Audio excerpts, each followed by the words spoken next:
ఒకప్పుడు భర్త భార్యను కంట్రోల్ చేస్తున్నాడు అనే కథలు ఎక్కువగా వినేవాళ్ళం. కానీ ఇప్పుడు కొన్ని చోట్ల పరిస్థితి పూర్తిగా మారిపోయింది.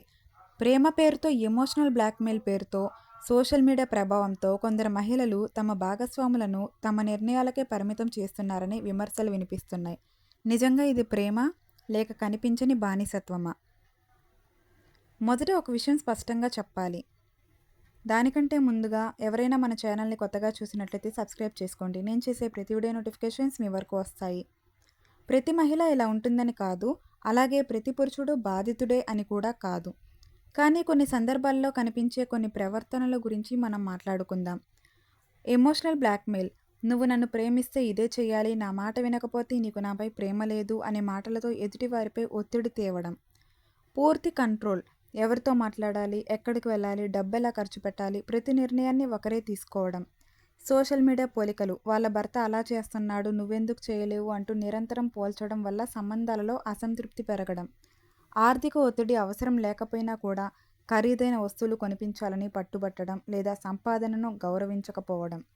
కుటుంబానికి దూరం చేయడం.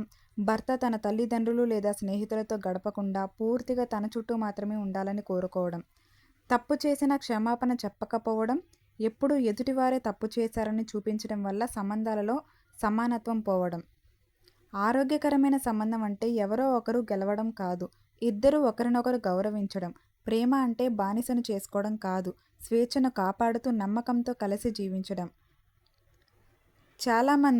చాలా ఇళ్లలో కొందరు ఆడవాళ్ళు ఇలాగే ఉంటున్నారు. నేను అందరినీ అనట్లేదు, కొంతమంది. ఒక మగవాడి చేతికి సంకెళ్ళు వేసి బానిసగా చేస్తే అది అందరికీ కనిపిస్తుంది.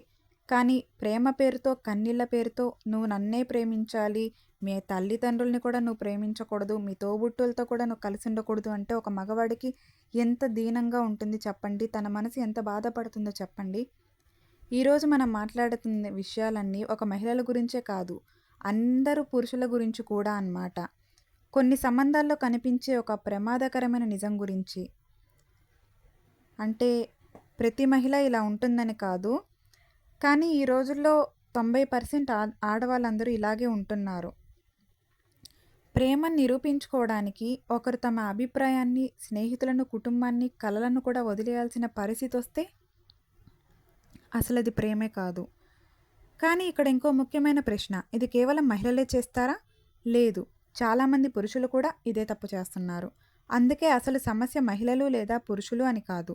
సమస్య నియంత్రణను ప్రేమగా భావించే మనస్తత్వంని బట్టి ఉంటుంది. ఒక మంచి సంబంధంలో నా మాటే వినాలి అనే భావన ఉండదు.